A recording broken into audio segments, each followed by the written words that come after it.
金宝，金宝，金元宝，布满细矿山的金宝又称为大学城，那是位于霹雳州南部的一个县镇。这块每寸土地都被视为宝的地方，却有着一栋已经荒废多年的祖屋，至今都无人居住。听说是因为闹鬼了。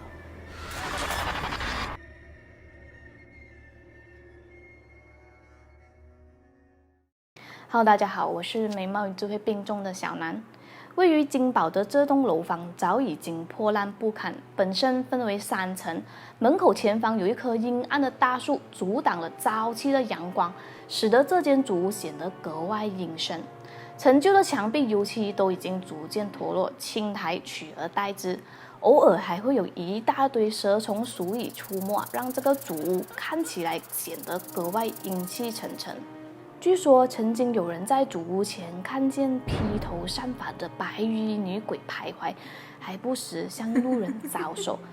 更有人说，每当深夜刮起一阵阵冷风和打雷声，主屋里还会传出悲惨的女人哭声，让人毛骨悚然。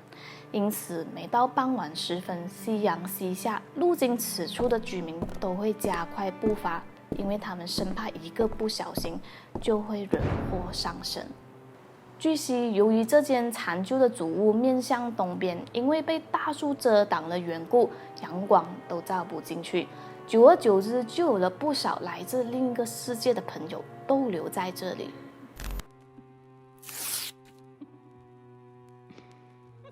2018年，风采记者郑志良和拿督斯里金口师傅深入这栋主屋，打算为这里的亡魂进行超度仪式。在出发前，郑记者收集了有关这栋主屋的资料。根据他所收集的资料，原来那里曾经发生了一段让人惋惜的爱情故事。据闻，当年有一位女子和男友一同购置了这主屋其中一个单位，并打算把那里作为2人的爱巢。可是后来2人却因为发生了一些误会，该名女子在主屋上吊自我了结了。自此，每到深夜时分，主屋那边会传出女人的哀怨声，就像哭诉着她那悲惨的爱情遭遇一样。那一次的超度灵魂探险，郑记者是协同师傅和几位同事，一共6人出发。他们在未抵达金宝前师傅就把已经经过开光的这个佛牌分派给每个人，还对他们个人洒上了符水，然后再三叮嘱他们切记要随身携带这个佛牌，不可以拿下来，不然就会出事。可想而知，师傅那么谨慎的叮嘱他们，一定是师傅感受到那女鬼的怨气很重，而害怕他们出事。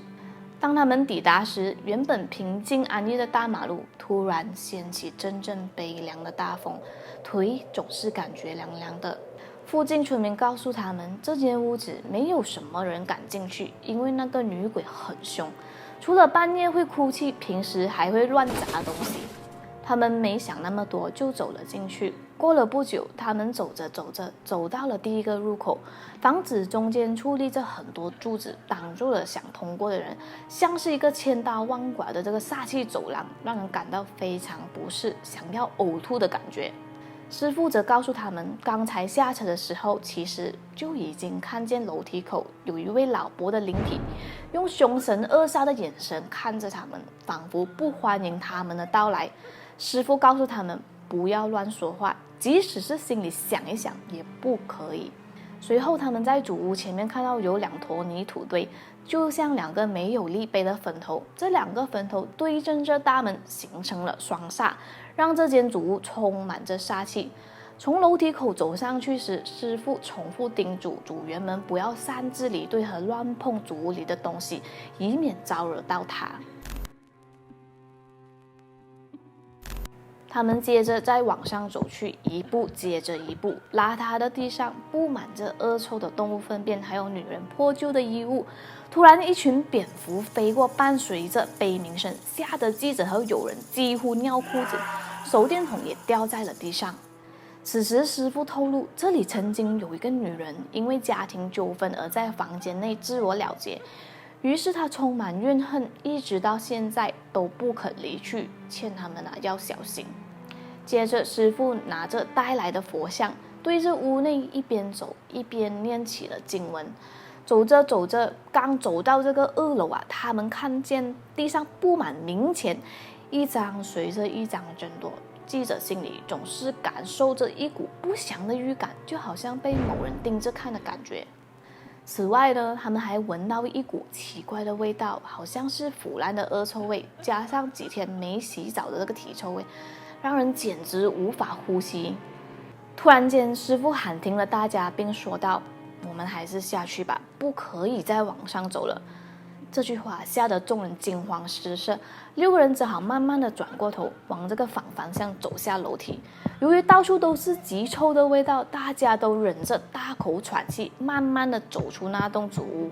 郑记者形容当时一走出主屋的那一刻，他就好像重获新生那样，比起主屋内的漆黑阴森氛围，屋外的夕阳啊好多了。随后师傅带着他们一起到主屋四处看看那里的风水。他们看到一座陈旧的拿督公像，上面布满蜘蛛网。然而拿督公像的地基是裂开的。师傅看了看，便告诉他们，拿督公像地基裂开，代表神明已经离开，那里没有了神力的保护，因此那些东西自然会更加凶猛。此外，师傅也解析，主屋的前方是一条大马路，虽然有一面被围墙挡住了，但围墙是倾斜的。这一来，不但没有把大马路的煞气挡住，反之把煞气引了进来，还会把因车祸冤死在马路上的灵体也引到这主屋附近。所以啊，此地不能久留。然而就在他们回城前呢，恰巧有附近的居民经过，记者赶紧向前询问，希望可以得知更多主屋的故事。这名居民表示，这里很久都没有人居住了，都搬走了，是一所危楼，而且每个晚上你都会听见怪声从这里传来，基本上当地居民对这里是避而远之的。最后在大家准备上车时，突然主屋前有一位老人站在那里，不停地望着记者，一动也不动。最后他冷冷地抛出一句话：“不知死，还不快点走，天黑了。”老人的这句话似乎把记者吓坏了，就像是在告诫着他们别再逗留，因为好兄弟要出来了。今天的故事就说到这里。不过小南觉得很诡异的是，那个老人为什么会突然出现在主屋呢？而且他还劝告别人离开，可是自己却在那里逗留，难道他是那种东西？对于这种事情信则有，不信则无。所谓平日不做亏心事，半夜不怕鬼敲门。